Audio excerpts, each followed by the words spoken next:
Salam sejahtera Malaysia, terima kasih kerana menonton video-video dalam channel ini. Sebelum kita mula, jangan lupa untuk tekan tombol subscribe, share, like dan komen. Let's go!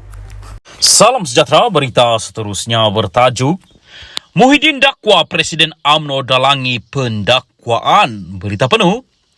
Presiden Bersatu Muhyiddin Yassin menyatakan rasa kesal dan sedihnya susulan pendakwaan rasuah ke atas Ketua Penerangannya Wan Saiful Wan Jan dan seorang lagi pemimpin hari ini. Malah bekas Perdana Menteri itu juga mendakwa pendakwaan yang dibuat terhadap Bersatu itu didalangi oleh Presiden UMNO Ahmad Zahid Hamidi. Saya rasa sedih kerana buat pertama kali Bersatu dibawa ke mahkamah. Kalau saudari ingat apa kenyataan yang dikeluarkan Presiden UMNO Ahmad Zahid, dia kata sekarang ini dia tuduh kami kluster mahkamah dan selepas ini akan adalah satu kluster baru mahkamah juga. Itu dah macam satu perkara yang dah awal-awal pendakwaan. Jadi, apa yang berlaku adalah satu perkara yang saya fikir sebagai Presiden Bersatu yang dirancang dan terancang, kata pengurus PN itu ketika ditemui pemberita di perkarangan Mahkamah Kuala Lumpur hari ini. Ahli Parlimen Pagau itu seterusnya menjelaskan bahawa setiap parti memerlukan dana untuk beroperasi dan ini termasuk dana daripada penyokong korporat. Katanya Pakatan Harapan PH dan Barisan Nasional BN juga telah menerima dana daripada penyokong masing-masing dan mempersoalkan mengapa pemimpin mereka tidak didakwa di mahkamah. Mengapa saya kata pendakwaan terpilih ialah kerana parti-parti politik dalam kerajaan yang terutamanya PH dan BN juga menerima sumbangan daripada ahli-ahli perniagaan ataupun sumbangan orang ramai tertentu. Tetapi pemimpin parti mereka ini tidak pun didakwa di mahkamah. Dan pendakwaan terpilih ini berlaku ketika kerajaan PH dan BN dilihat semakin gagal, katanya. Menurut Muhyiddin, Bersatu juga telah menjangkakan pendakwaan tersebut dilakukan oleh kerajaan PHBN yang bertujuan untuk melumpuhkan Bersatu selepas melihat sokongan rakyat kepada PN pada PRU 15 lalu.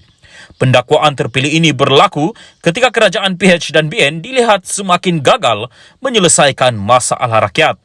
Mereka bakal ditolak dalam pilihan raya di 6 buah negeri yang akan berlangsung tidak berapa lama lagi, katanya. Tambah Muhyiddin memandangkan tindakan pendakwaan terpilih telah diambil terhadap beberapa pemimpin Bersatu, dia yakin bahawa pembelaan yang sewajarnya dan seadilnya akan ditegakkan di mahkamah. Manakala Mahkamah Rakyat pula akan menghukum PHBN di atas niat jahat mereka melakukan pendakwaan terpilih secara berterusan terhadap lawan politik mereka, katanya lagi. Salam sejahtera dan salam perpaduan kepada seluruh rakyat Malaysia dan pendengar. Berita panas hari ini dipetik dari Malaysia Kini bertajuk Projek Jana Wibawa Wan Saiful bakal didakwa pagi ini. Berita penuh. Suruhanjaya Pencegahan Rasuah Malaysia SPRM dijangka akan mendakwa Ketua Penerangan Bersatu Wan Saiful Wan Jan esok ketika agensi itu sedang menyiasat kewangan parti berkenaan.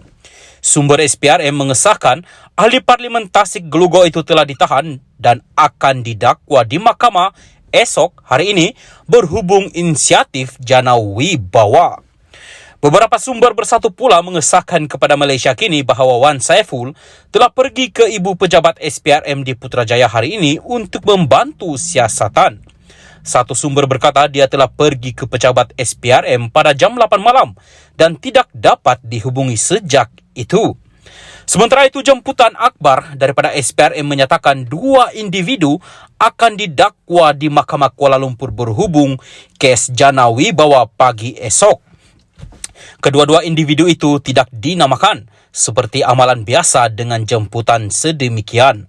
Penangkapan itu dibuat ketika siasatan terhadap akaun Bersatu dan inisiatif kerajaan semasa era Presiden Parti Muhyiddin Yassin menjadi Perdana Menteri.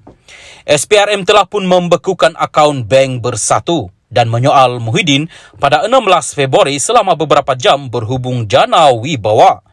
Kemudian Menteri Keuangan Tengku Zafrul Abdul Aziz yang kini Menteri Perdagangan Antarabangsa dan Industri juga dikatakan akan dipanggil SPRM. Program Jana Wibawa atau Program Jana Ekonomi Pemerkasaan Kontraktor Bumiputra Berwibawa diperkenalkan untuk mempercepatkan pelaksanaan projek dan memacu pemulihan ekonomi negara pasca COVID-19. Ia juga bertujuan meningkatkan kemampuan kontraktor Bumiputra untuk membantu mereka menjadi lebih berdaya tahan dan berdaya saing.